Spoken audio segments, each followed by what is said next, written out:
Bapa,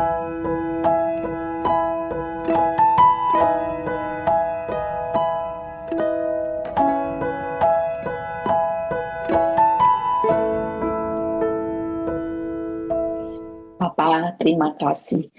Kami percaya bahwa Engkau Bapa yang baik buat setiap kehidupan kami, Bapa. Kami percaya dengan apa yang disaksikan dengan Jenny dan suaminya. Kami percaya Engkau punya satu pesan atas keluarga ini dan pesan atas setiap kami yang mendengar bahwa bagi Tuhan tidak ada perkara yang mustahil. Badai boleh terjadi sewaktu-waktu, tapi badai juga akan berlalu sewaktu-waktu di tangan Tuhan. Terima kasih Bapa, kalau sebentar hamba-Mu akan menyampaikan kebenaran firman-Mu, urapi bibir lidah hamba-Mu, biar semua kemuliaan ini kembali kepadamu di dalam nama Tuhan Yesus yang percaya berkata amin. Ya, saya cek sound dulu sebentar. Shalom semuanya. Ada sukacita, terima kasih ya buat kesaksian Bu Jenny tadi, suaminya siapa namanya dulu lupa saya ini, kalau hafal nama nggak hafal ya, maaf ya. Kita percaya bahwa melalui kesaksian ini firman itu luar biasa ya. Ini sebelum saya berkhotbah, ini cuman satu pembukaan. Saudara lihat ya, waktu saya berdoa, saya juga nggak tahu Jenny bagaimana dekat-dekatan saya sama Jenny dengan suaminya, saya enggak, cuman waktu itu dimintai bantuan doa. Dan pada waktu itu Jenny benar-benar panik ya, panik.com ya, namanya orang tua, siapa yang enggak panik lihat anak kejang. Secara akal kalau orang kejang dalam hati saja, waktu saya diceritai, karena saya sering mendoakan orang yang kejang itu kalau lebih dari 4 menit otak itu pasti rusak ya, sering kejang-kejang berapa kali, apalagi kalau sudah dalam keadaan koma ya, itu lebih menurut ilmu kedokteran 4 menit itu kalau dia tidak bisa bangun dan dia terus kejang, itu pasti batang otak utamanya rusak. Dalam hati saya, aduh Tuhan, gimana saya tak Jenny ceritainnya anak satu-satunya, dia cuma punya anak satu. Saudara bisa bayangin kepanikannya ya. Dan saya juga bukan sebagai dokter, saya cuma berkata sama Jenny, kita berdoa apa yang Tuhan mau sampaikan ya. Di situ ketika kita berdoa kita dapat firman, dan luar biasanya di tengah kepanikan Tuhan tuh memberi kelegaan lewat firman ya. Kita semua hari ini belajar saudara, jangan panik.com. Setiap keadaan yang terberat, waktu kita berdoa, kita libatkan Tuhan, maka dia pasti turut campur tangan. Dan saya juga beberapa hari yang lalu ya, waktu saya merenung firman, kira-kira 2 hari yang lalu, tiba-tiba Tuhan menaruh sesuatu di hati saya. Tuhan berkata gini, siap sedialah baik atau tidak baik waktunya. Karena hari-hari ini, kebenaran firman ini yang akan membela setiap anak-anakku. Saudara percaya, hari ini kalau nanti besok saya bahas lengkapnya ya. Kalau saudara baca di Ulangan 8 ayat 3b. Kalau saudara baca, hidup kita itu hanya ditentukan dari segala apa yang dikatakan firman. Jadi hari ini bukan hidupmu ditentukan oleh resesi, tokomu yang bangkrut, keadaan ekonomi, goncangan dunia. Tapi waktu saudara berdiri di atas firman, maka hidup kita ditentukan, dikendalikan segala sesuatunya oleh firman. Jadi waktu saudara dapat rema dan saudara punya iman bahwa ini buat saudara, makanya itu yang akan memerdekakan saudara. Jadi hari ini tidak ada kata lain. Saya sendiri kalau sudah mulai Tuhan besok libur ya, Tuhan besok libur, Tuhan selalu tegur hidup saya. Beritakan firman ya. Hari ini saya akan menyampaikan firman tentang buang sampah sakit hati. Jujur ini banyak dilakukan orang Kristen. Orang yang sudah mengerti kebenaran selama ini tidak pernah dibuang. Saudara tidak akan pernah intim sama Tuhan. Tangkap sekali lagi. Jangan bangga dengan status orang Kristen, anak Tuhan yang ke gereja, pelayanan, saudara sudah beri sumbangan uang. Tapi kalau hidupmu selalu menaruh banyak sampah di hati saudara, sementara hati itu tempat Tuhan bertahta. Jadi pada waktu saya hidup dalam kepahitan, saya benci, saya sakit hati, Tuhan mengingatkan hidup saya, Eli, hatimu bukan buat tempat sampah. Siapa engkau? Aku aja Tuhan Allah yang disakiti, diludahi, disesah, dihina, dicaci maki. Aku Tuhan yang punya kuasa. Aku tidak melakukan hal yang seburuk seperti engkau lakukan. Ketika engkau sakit hati, ketika engkau benci, dendam, pahit, senyatanya di pemandanganku engkau adalah orang yang congkak. Engkau adalah orang yang sombong, bukan engkau orang yang rendah hati. Karena ketika engkau merasa diri benar, engkau merasa diri engkau tidak salah dan engkau disakiti, di situ engkau membalas dengan kepahitan, kebencian, maka engkau sedang menempatkan posisi sebagai orang yang tinggi hati. Ingat, Tuhan berkata, waktu hatimu dipenuhi sampah, aku tidak bisa bertahta. Itu artinya engkau sedang hidup di dalam kegelapan. Sementara aku adalah terang. Itu sebabnya betapa bodohnya kalau hari ini kita masih mau simpen sampah sampai tahun ini. Itu berarti ketika saudara menyembah Tuhan, saudara tidak akan bisa connect karena passwordnya itu tidak connect. Seperti orang cuman kalau tidak connect puter. Kalau kita hari ini bisa buang sampah sakit hati, percayalah pasti beda. Saya sudah ajari beberapa ibu-ibu yang mulai buang sampah hati, mereka bersaksi masuk hadirat Tuhan itu connect-nya luar biasa, nggak tunggu puter. Kita percaya Tuhan terang, jangan izinkan sampah itu walaupun kelihatannya saudara bisa berdoa, tapi percuma saudara. Terang dan gelap itu tidak akan bisa terkoneksi. Makanya yuk hari ini ada orang yang banyak bertanya sama saya, gimana Bu, saya disakiti setiap saat. Gimana saya mau belajar untuk mengampuni Ibu? Dan saya cuma kasih tips singkat. Hari ini kalau saudara ada di posisi walaupun kau sudah ngampuni, engkau disakiti sampai hari ini bahkan lebih parah, belajarlah menyerahkan rasa sakitmu kepada Tuhan. Ingat Maleakhi 2 ayat 15. Rasa sakit air mata kita semua itu ditampung, dan waktu engkau menyerahkan rasa sakit, apa yang Tuhan lakukan? Tuhan pelihara hidupmu selama proses ini terjadi, dan pada akhirnya Tuhan pasti bela. Tapi selama rasa sakit itu kita tampung di hati, lama-lama kanker hati, lama-lama kanker saudara, penyakit pasti timbul. Kenapa? Karena ketika hatimu pahit, maka semua penyakit pasti muncul. Responmu juga salah, menambahi dosa, menambahi penyakit, menambahi beban hidup, tidak bisa tidur. Itu rugi. Iblis tahu kekuatan kalau saudara simpen sampah sakit hati. Kenapa? Karena iblis sebentar lagi akan bisa menghancurkan hidupmu habis-habisan. Doamu sulit dijawab sama Tuhan karena doa timbul dari hati yang pahit. Coba kalau Tuhan berkata, timbul dari hati yang sukacita, hati yang damai, hati yang mengampuni, itu hatinya perasaannya Kristus. Kita percaya doa-doa kita akan powerful, saudara. Yuk kita buka ayatnya hari ini ya. Jadi siapa yang sakit hati, hati-hati. Saya buka waktu saya hidup dalam kepahitan, Tuhan kasih saya waktu saya baca ayat di Yakobus 4. Ya Tuhan ingatkan, kamu ini orang yang congkak, tinggi hati. Ingat, hidupmu bukan tentang siapa Eli, tapi siapa Tuhan di dalam hatimu.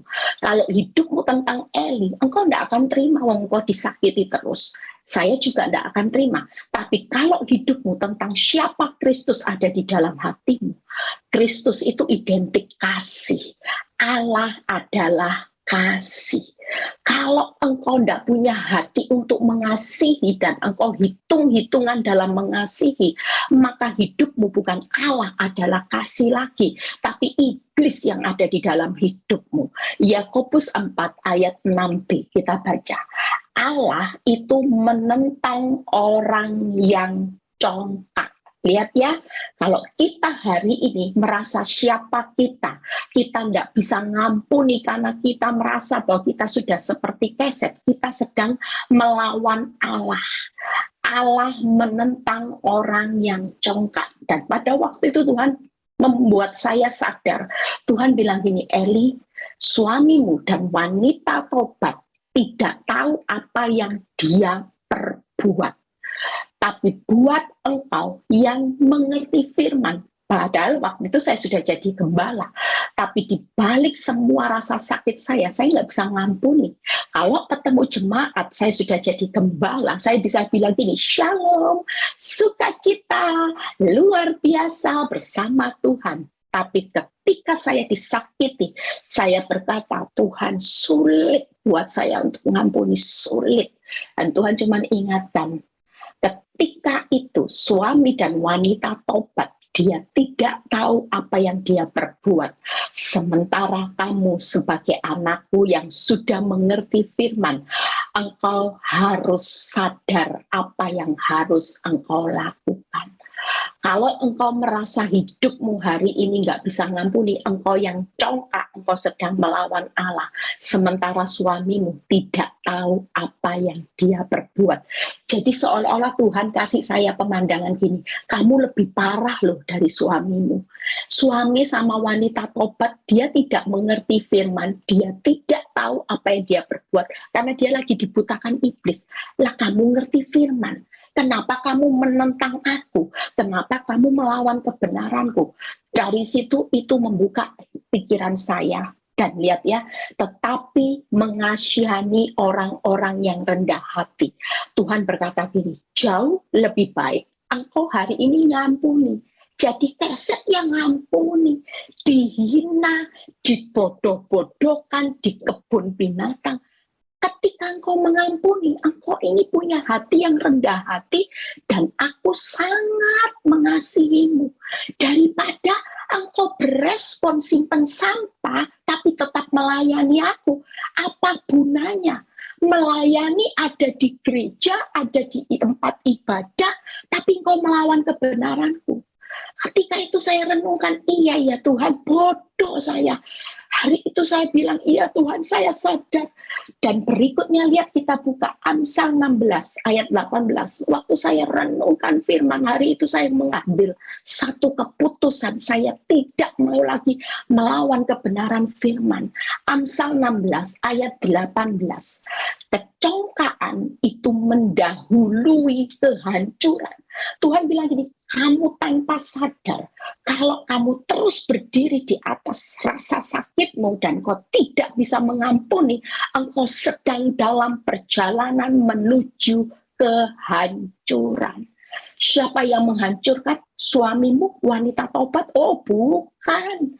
Suamimu wanita tobat, walaupun pelakor merancangkan yang buruk, suamimu merancangkan yang buruk, itu tidak akan membuat hidupmu hancur, karena aku pagari hidupmu sebagai orang benar. Tapi Tuhan berkata, kalau hidupmu terus simpan sampah, tapi engkau berdiri sebagai gembala, shalom, engkau melayani Tuhan, engkau ada di gereja, engkau ada di tempat ibadah, tanpa saudara sadari, kita sedang menuju kehancuran, bukan karena pelakor, bukan karena orang yang ngambil uangmu, bukan karena suami istrimu yang selingkuh, tapi karena hidupmu sendiri yang menciptakan, membuka jalan kehancuran. Jangan salahkan orang. Makanya ada banyak ibu-ibu tanpa sadar, dia kena sakit kanker, doanya dia marah, gara-gara suamiku, gara-gara suamiku, gara-gara mertuaku, gara-gara iparku, aku sakit kanker karena aku disakiti. Bukan. Oh, bukan karena mereka tidak bisa menghancurkan hidupmu karena engkau ada di dalam kendali Tuhan. Yang menghancurkan hidupmu itu karena firman sudah menjadi refleksi buat kita malam ini. Kecongkaan itu akan mendahului kehancuran. Selama hatimu tidak bisa simpan kasih, pengampunan, hati Bapak, perasaan Bapak, yaitu kasih, saudara akan sendiri menciptakan kehancuran. Jangan salahkan suamimu, jangan salahkan pelakor, tapi kita sebagai anak Tuhan, lihat ya, dan tinggi hati mendahului kejatuhan. Sudah hancur, jatuh, saudara. Bayangkan, 3 hal yuk kita buka hari ini. Jangan sampai hari ini nyalakan siapa-siapa. Kalau kita hari ini tidak bisa buang sampah hati sampai tahun 2023, maka hidup kita 3 hal. Yang pertama, kita adalah seseorang anak Tuhan, tapi saudara melawan Tuhan. Ingat ya, orang yang jadi anak Tuhan tapi melawan Tuhan itu seperti anak ngeyel melawan orang tua. Kira-kira jadi bapaknya gimana, saudara? Punya anak yang suka berontak, yang dikasih tahu firman setiap hari, dengar firman tapi selalu bilang gini, oh maaf, belum bisa Bu Eli. Untuk saat ini sorry, saya nggak bisa ngampuni suamiku, saya nggak bisa ngampuni mertuaku. Itu berarti kerugian saudara sendiri. Orang yang melawan Tuhan tidak akan menikmati berkat Tuhan. Saudara sedang menutup jalur berkatnya Tuhan di tahun ini. Yang kedua, saudara sedang menciptakan kehancuran atas hidupmu dan seisi rumahmu. Otomatis, apalagi ibu-ibu sebagai penolong, saudara jangan mau hari ini dunia ini arahnya hancur, dunia ini arahnya jatuh-jatuhan, karena dunia ini sedang dilenyapkan termasuk orang dunia. Tapi buat saudara dan saya hari ini, kita bukan termasuk orang yang hancur, jatuh, tapi kita adalah orang yang diberkati Tuhan, yang arahnya selalu naik, berhasil, beruntung. Ketika kita bisa menjaga hati, ketika kita bisa membuang sampah hati hari ini juga. Apapun, walaupun hari ini engkau ketemu orang yang jahat, mertuamu sampai hari ini luar biasa jahatnya. Saya kayak konselingi ibu-ibu yang kaitan sama mertua. Saya bilang gini, tidak apa-apa. Tiap hari engkau dimaki suami mertua, anggap itu breakfast. Breakfast sarapan pagi, Bu, buka mata sudah dicaci maki, tidak apa-apa. Makin dimaki-maki tingkat tinggi, berkatmu makin luar biasa. Engkau makin kenyang dengan makian mertua dan engkau tidak simpan sampah di hatimu. Di situ Tuhan sudah siapkan berkat di 1 Petrus 2 ayat 9. 3 hal yang saya akan bahas ya. Yuk, yang pertama kita tahu hasilnya melawan Tuhan, hancur dan jatuh. Ya, nah hari ini bagaimana respon yang harus kita lakukan ketika kita hari ini disakiti berkali-kali. Yuk buka Mazmur ya. Jadi jangan mau melawan Tuhan, hancur jatuh. Saudara jangan menciptakan kehancuran, kejatuhan atas hidupmu. Hari ini kita mau menikmati berkat Tuhan dengan membuang semua sampah sakit hati. Ini awal tahun, jangan lagi kotori hatimu dengan sampah, tapi bersihkan hatimu dengan kasih Kristus. Mazmur 37, kita baca dulu ayat 1 dan 7. Mazmur 37 ayat 1 dan 7. Yuk baca. Jangan marah karena orang yang berbuat jahat. Lihat ya. Jangan marah, jaga hati. Hari ini kita sering marah dengan orang yang jahati kita. Lihat ya, hari ini misalnya tanpa sadar diserempet sama tukang angkot, saudara marah-marah, kurang ajar. Saya dulu orangnya seperti itu. Saya bilang selalu kalau diserempet tukang angkot, saya dimarahi, saya bales mati-mati. Saya bilang, kamu makanya hidupmu susah terus, jahat sama orang. Nah itu tanpa sadar untuk gentle. Hari ini kalau diserempet orang, mau ditipu orang, dikatai, digosipi, difitnah, saudara tidak usah marah. Kita hari ini tidak mau ngotori hati kita, walaupun orang bilang bego, sudah difitnah berkali-kali, tidak dilabrak, kamu mau jadi keset, makanya dia fitnah kamu terus. Biarin, kita berserahkan sama Tuhan, biar Tuhan yang bela hidup kita. Yang pertama lihat ya, jangan marah karena orang yang berbuat jahat. Yang kedua, jangan iri hati kepada orang yang berbuat curang, termasuk iri hati sama tetangga, suka banding-bandingin. Itu tidak boleh, saudara. Hari ini jangan ada sampah iri hati dengan saudaramu yang sukses, temanmu yang sukses. Bersyukur kalau dia sukses, karena ketika saudara bersyukur atas kesuksesannya, maka Tuhan juga pasti memberkati saudara. Amin. Tapi kalau kita panas hati, enggak, kita nuntut dia bisa beli mobil baru, kita nggak terima. Aku harus bisa, aku harus bisa. Saudara-saudara, adik saudara bisa beli rumah, saudara panas, aku juga harus bisa. Iri hati termasuk sampah. Saudara harus buang. Walaupun orang kaya hidupnya curang, makin kaya, saudara yang benar makin rasanya hidup kok makin miskin, makin tidak punya uang, tidak apa-apa. Dalam pemeliharaan Tuhan ada titik balik. Semua yang dibiarkan dalam saat kelemahan saudara, ketika hatimu bersih, maka apa yang dilihat dunia makin parah. Itulah titik balik untuk kita melihat kuasa Tuhan yang sempurna, menyempurnakan keuanganmu. Kenapa? Karena tiap kali engkau melihat orang yang menyakiti hidupmu, hidupnya enak, engkau tidak iri hati. Engkau cuma berkata, Tuhan ampuni dia, karena dia tidak tahu apa yang dia perbuat. Ampuni, aku memberkati. Saya berkata seperti itu buat wanita tobat. Walaupun pelakor terlihat sudah ngambil harta suami saya banyak. Saya bilang gini, Tuhan itu kan hak saya. Tuhan, saya aja nggak pernah diajak jalan-jalan. Itu diajak jalan-jalan setahun ini sudah 2 kali. Setiap kali saya selalu seperti itu. Tapi waktu saya mengerti firman, saya buang sampah iri hati. Tiap kali saya melihat wanita tobat dibelikan sesuatu yang mahal, diajak-ajak jalan ke luar negeri, saya cuma berkata, Tuhan ampuni dia, karena dia tidak tahu apa yang dia perbuat.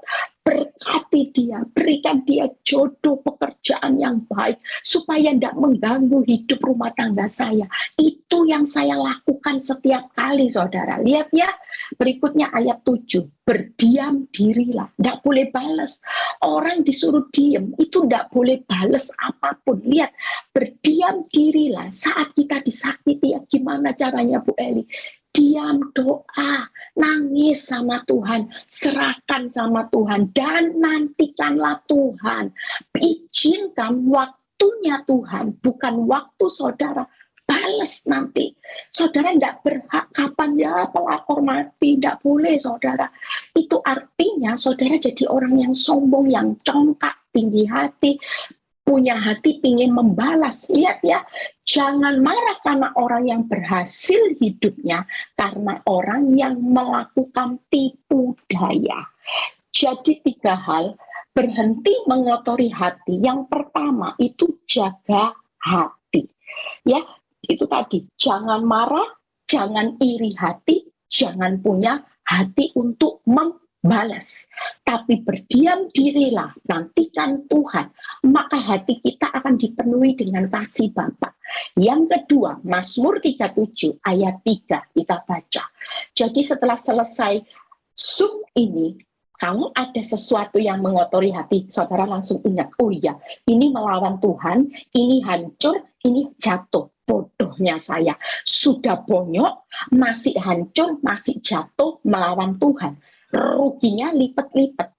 Alangkah lebih baik hari ini aku buang sampah hati, aku penuhi dengan kasih Bapa.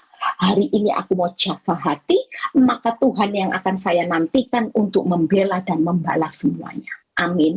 Yang kedua, yuk lihat Mazmur 37 ayat 3. Percayalah kepada Tuhan dan lakukanlah yang baik, diamlah di negeri dan berlakulah setia. Ayat ini menjadi pegangan buat hidup saya. Ketika saya disakiti, Tuhan cuma pesan, jaga hati Eli, jangan simpan sampah sakit hati. Yang kedua, percayalah kepadaku. Percayalah, ada waktu yang indah untuk aku pulihkan. Engkau tidak usah percaya sama fakta. Walaupun terlihat wanita tobat pelakor itu menari-nari di atas penderitaanmu, dia kelihatannya disayang, makin dicintai, sementara engkau makin dibenci dan dicueki.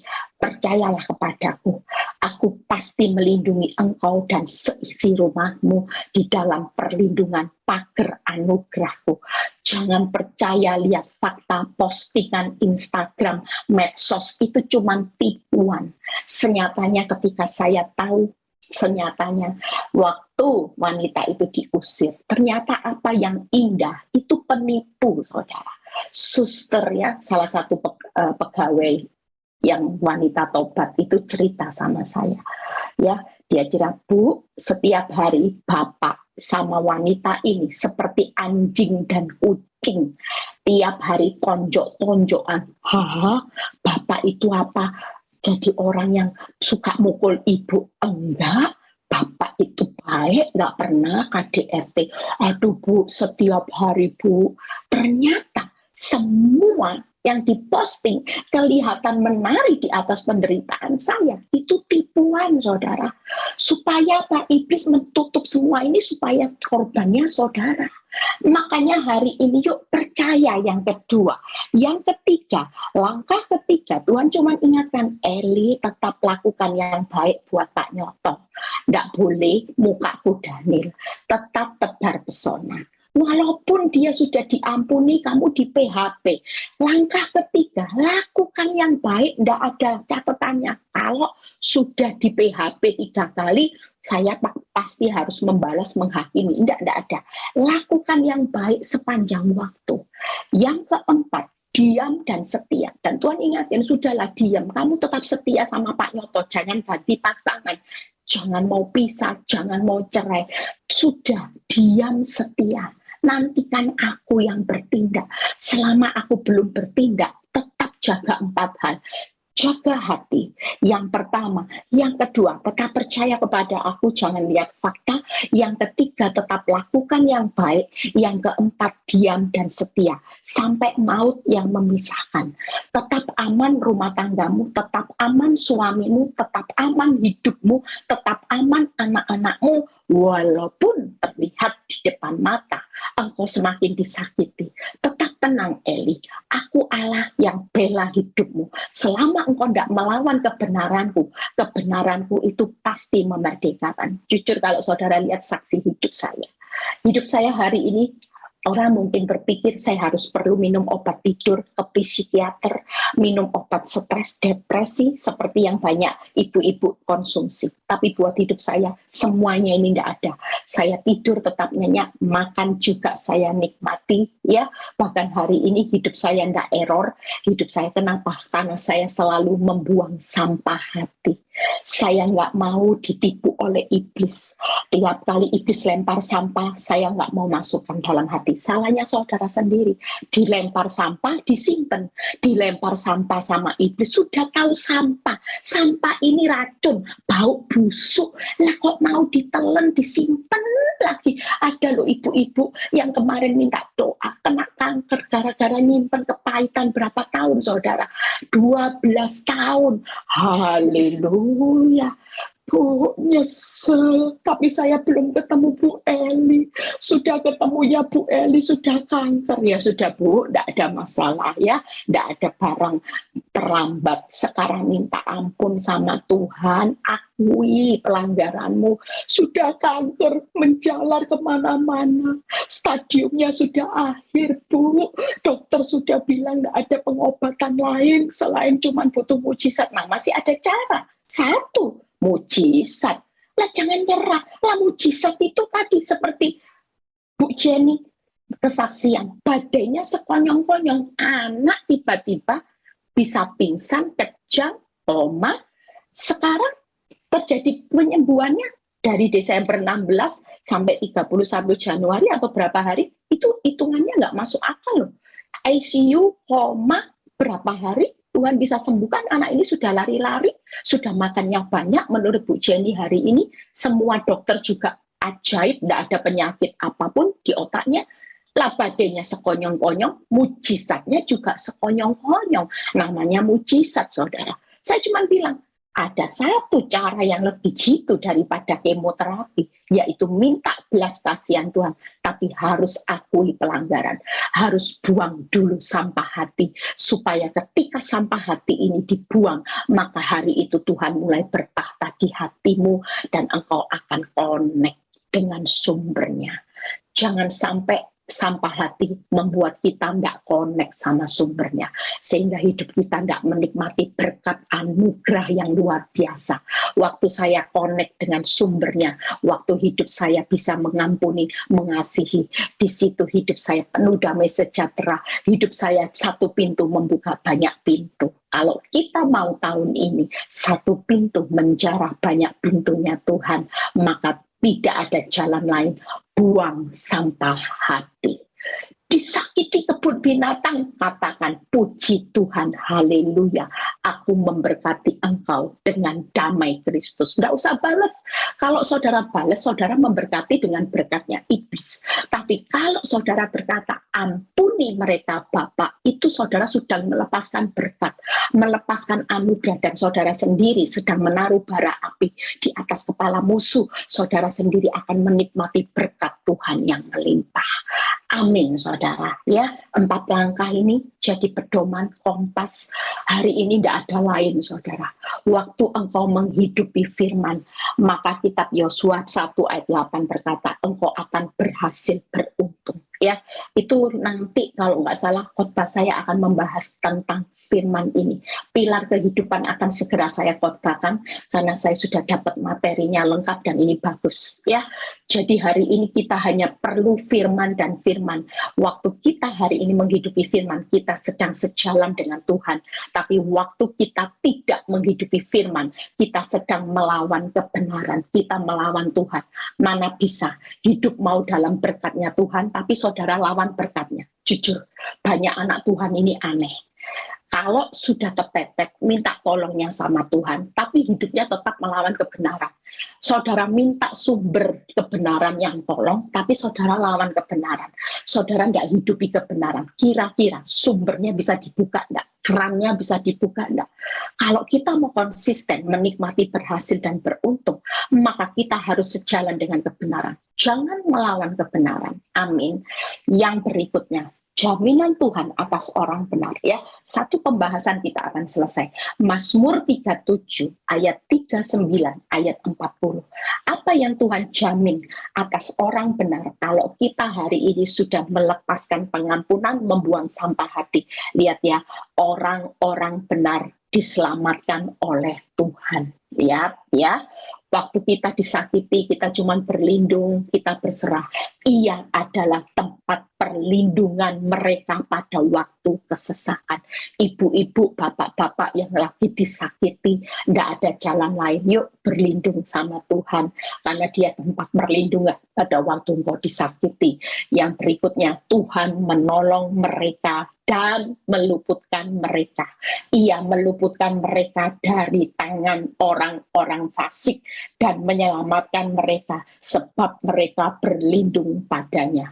Jadi hari ini 3 hal ya, jaminan Tuhan, buka PowerPoint-nya, saat kita bisa membuang sampah hati sebagai orang benar.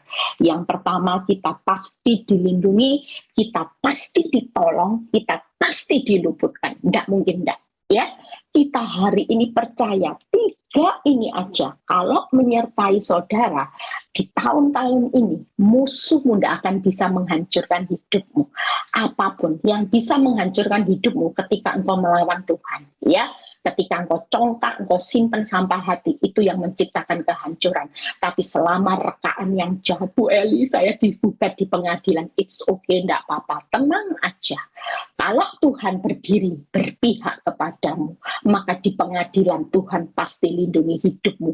Engkau pasti ditolong, engkau pasti diluputkan. Jangan mengecilkan kuasa Tuhan, walaupun terlihat rekaan si pelakor berhasil. Ya, kalau saudara lihat kesaksian beberapa saat seorang suami yang berhasil bersaksi, itu luar biasa ya. Suami itu sampai menceritakan dia hari itu benar-benar sudah muak lihat istrinya, tapi ketika istri ini tetap setia, walaupun sudah dibuka di pengadilan, surat cerainya sudah keluar, tapi Tuhan membatalkan. Ya, sayang kesaksian itu tidak diposting di YouTube karena tapi terakhir suaminya bilang, Bu, saya mau diposting, nanti saya akan review lagi ya, saya akan suruh pasangan suami istri ini lagi untuk bersaksi, supaya saudara lihat orang yang sudah divonis cerai muak sama istrinya, diblok WA-nya, tapi Tuhan pulihkan. Bahkan hari-hari ini istrinya sering WA ke saya, Bu Eli, pemulihan yang Tuhan berikan itu luar biasa, anak-anak dipulihkan, hidup kami menikmati anggur yang manis. Kenapa? Kalau pemulihan waktunya Tuhan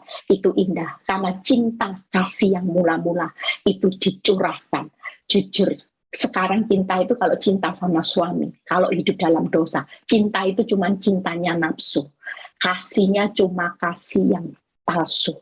Tapi waktu Tuhan pulihkan hidup rumah tangga saudara dengan cinta kasihnya Tuhan, itu kasih mula-mula, kasih yang tanpa syarat, kasih agape. Kira-kira menjalani hidup rumah tangga bahagia enggak? Oh, bahagia saudara, pasti. Makanya ibu-ibu sabar, jangan paksa waktumu, nanti tobat umat, karena kasihnya belum sepenuhnya menjadi kasih yang agape, kasih Kristus. Sabar, kalau nanti sudah dipulihkan seperti ibu tadi, bapak yang kesaksian, cinta mereka anggurnya manisnya luar biasa, tidak ada pahitnya kalau waktunya Tuhan. Amin.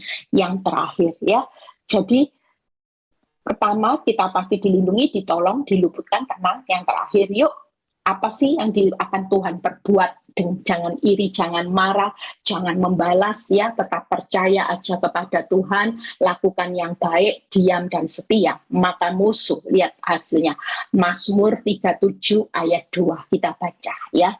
Sebab mereka segera lisut seperti rumput dan layu seperti tumbuh-tumbuhan hijau. Tidak ada orang yang jahat itu selamanya berdiri di atas penderitaan. Tidak ada, saudara. Ya, kita besok lihat khotbah join ya. Saya akan membahas tetap menari di atas penderita rasa sakit kita. Jangan menari di atas rasa sakitnya orang lain, tapi menarilah di atas rasa sakitmu, karena di balik rasa sakitmu itu Tuhan sudah siapkan keuntungan-keuntungan yang luar biasa. Amsal, lihat Mazmur ya. Segera lisut, musuhmu pasti gagal total, kalah mutlak, dan musuhmu pasti direndahkan. Tidak mungkin, tidak. Yang berikutnya, Amsal 17 ayat 20. Setelah itu kita selesai ya. Bersiap-siap Fran untuk kita nyanyikan lagu Amsal 17 ayat 20. Orang yang serong hatinya. Lihat ya, kalau kita simpan sampah hati, kita juga jadi serong. Tapi hari ini izinkan musuh. Orang yang serong hatinya tidak akan mendapat bahagia. Orang yang memutar-mutar lidahnya akan jatuh ke dalam celaka. Waktu saya dapatkan ayat ini pesan buat ibu-ibu, bapak-bapak juga yang pasangannya mungkin lagi error. Ya, orang yang berselingkuh itu orang yang serong. Sudahlah. Jangan sampai saudara mikirkan mereka bahagia, tidak akan. Firman Tuhan aja berkata, orang yang serong hatinya itu tidak akan pernah bahagia. Suamimu dengan wanita tobat, istrimu dengan pria lain, itu serong. Dia tidak akan pernah dapat kebahagiaan. Justru kalau kita jadi objek yang disakiti, kita tetap jaga hati, kita tetap percaya, diam, setia, senyatanya kita itu orang yang bahagia. Tapi orang yang kelihatan menari di atas penderitaan tidak akan pernah bahagia. Bahkan kalau orang serong, selingkuh, itu selalu memutar-mutar lidahnya. Bohong terus biarin, tidak usah sakit hati. Bu, bohong lagi, bohong, tidak usah. Orang yang putar lidahnya, suatu kali dia akan jatuh dalam celaka. Itu sebabnya tidak usah panas hati dengan musuhmu, jangan iri hati, jangan marah, jangan membalas, karena 3 hal PowerPoint-nya dibuka. Musuhmu akan lisut, layu, ya. Yang kedua, musuh tidak akan mendapat bahagia. Yang ketiga, musuhmu akan jatuh di dalam celaka. Ya, 3 hal ini yang akan membuat saudara jangan berkecil hati. Sekarang nggak usah banding-banding sama pelakor, blok semua WA-nya. Wong sudah tahu hidup nggak bahagia, dia celaka. Lah buat apa kita lihat Instagramnya, kita kepoin Facebooknya, mau dibawa ke luar kota, jalan-jalan ke Bali, ke luar negeri, tetaplah percaya, mereka tidak akan pernah bahagia, celaka, bahkan musuhmu akan lisut dan layu, tapi saudara dan saya akan dibawa Tuhan naik, saudara dan saya akan menikmati pembelaan Tuhan yang luar biasa, yaitu dilindungi, ditolong, diluputkan, maka kita jadi orang yang bahagia. Siapa yang gak bahagia kalau dilindungi sumber di atas segala sumber? Siapa yang gak bahagia kalau kita melihat pertolongan dan diluputkan dari yang buruk? Tapi suamimu dan pelakor, mungkin istri dan orang pria lain itu pasti hidupnya tidak bahagia, bahkan mereka sedang dalam perjalanan menuju celaka. Makanya jangan didoakan bangkrut, setruk, doakan kasih anugerah Tuhan biar memagari mereka, supaya ketika mereka jatuh dalam masalah, mereka tetap ingat kepada Kristus, mereka tetap dibawa kepada Tuhan. Yuk, quote yang terakhir ya. Yuk kita nyanyi satu lagu, kita baca sama-sama quote-nya ini, jadi rema. Baterai saya berhenti ya, musuh akan berhenti membuang sampah di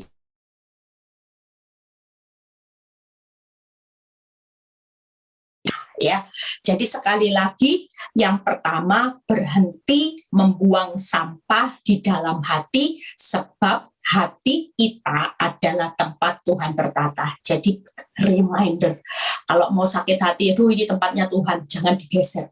Kalau kita geser dengan kepahitan, nanti kita usir Tuhan dalam hati kita. Ingat loh ya, jadi ini rem saudara. Saya selalu pakai rem ini. Jadi saya nggak mau ngusir tempatnya Tuhan diganti dengan sampah. Lebih baik Tuhan yang bertahta di hati saudara daripada sampah. Kalau Tuhan bertahta di hati saudara, maka Dia akan mengendalikan hidupmu secara aman. Tapi kalau sampah, engkau sedang menciptakan kehancuran dan kejatuhan, dan hidupmu sedang melawan kebenaran dan melawan Tuhan. Tuhan Yesus memberkati, tetap semangat di tahun ini dengan membuang semua sampah-sampah di hati. Marah, iri hati, membalas, ya semuanya yang termasuk bukan dari Tuhan, roh ketakutan juga, semuanya dibuang. Tuhan, inilah hati kami. Kami mau Tuhan saat ini, saudara bisa taruh tangan saudara di dada saudara. Biarlah malam ini kami menyerahkan hati kami kepada Tuhan. Ampuni kami selama ini, kami izinkan banyak sampah merebut posisi tempat-Mu Tuhan. Ampuni kami, melalui firman ini kami sadar tahun ini kami mau membuang sampah hati. Kami tidak mau izinkan iblis yang menjadi tempat di hati kami. Kami cuma mau beri tempat di hati kami buat Engkau. Ini hati kami serahkan hati kami. Semua sampah kepahitan, marah, iri hati, rasa ingin membalas, tidak terima. Kami sudah serahkan ke dalam tangan Tuhan. Kami mau buang di dalam nama Tuhan Yesus. Dan kami mau izinkan kasih Bapa tinggal bertahta di hati kami. Kalaupun sampai hari ini Tuhan kami masih hidup dalam fitnahan orang, kami digosipkan sehingga sampai nama baik kami dijatuhkan. Tuhan, kalau kami masih disakiti hati oleh pasangan hidup kami, oleh mertua, oleh ipar Tuhan, oleh saudara kami, orang-orang teman sahabat yang terdekat yang mengenal kami dengan baik Tuhan, itu yang menyakiti hati kami, dan sehingga sampai kami sakit hati, kami kecewa, kami amarah, kami iri melihat mereka bisa menari di atas penderitaan kami. Ampuni kami Tuhan, tidak ada yang salah ketika kami tetap sejalan dengan kebenaran firman-Mu, maka Engkau berjanji melindungi, menolong, dan menyelamatkan kami Bapa. Kami percaya Tuhan, kami tidak mau Tuhan hidup dalam kehancuran, kejatuhan, dan kami hidup sebagai pemberontak di hadapan-Mu Bapa. Terima kasih Tuhan, ketika kami memberkati musuh-musuh kami, maka senyatanya kami juga hidup di dalam berkat-Mu. Terima kasih Bapak, kami serahkan hati kami ke dalam tangan-Mu. Bapak, kalau setiap kami yang hari ini dengan pergumulan keuangan, Tuhan berkati, yang sakit sembuhkan, yang alami masalah saat ini saat ke rumah tangga juga Tuhan pulihkan. Berkati Bu Jenny dan suaminya Tuhan saat ini Tuhan, dengan anaknya Rafael juga, Engkau sendiri yang menjadikan mereka untuk menjadi kesaksian yang luar biasa, di mana lewat mereka nama Tuhan akan dipermuliakan, keluarga ini akan dipulihkan dengan anggur yang manis, anak Rafael menjadi berkat. Terima kasih Bapak, biar Engkau memberkati setiap kami yang sudah melayani itu. Terima kasih buat malam ini, biar semua apa yang hamba-Mu sampaikan firman ini menjadi rema. Kami mau hidup dalam kebenaran-Mu, kami tidak mau melawan kebenaran-Mu, karena kami mau menikmati berkat-berkat dari sumber di atas segala sumber, yaitu sumber kebenaran, yaitu Engkau. Terima kasih Bapa, terpuji nama-Mu. Kalau sebentar kami mau berpisah satu dengan yang lain, biar kami menerima berkat Abraham, Ishak, Yakub, damai sejahtera Allah Bapa, Putra, dan Roh Kudus menyertai saudara dan saya mulai saat ini sampai Maranatha Tuhan Yesus datang kedua kali. Yang diberkati dan percaya berkata amin. God bless semuanya. Sampai ketemu besok.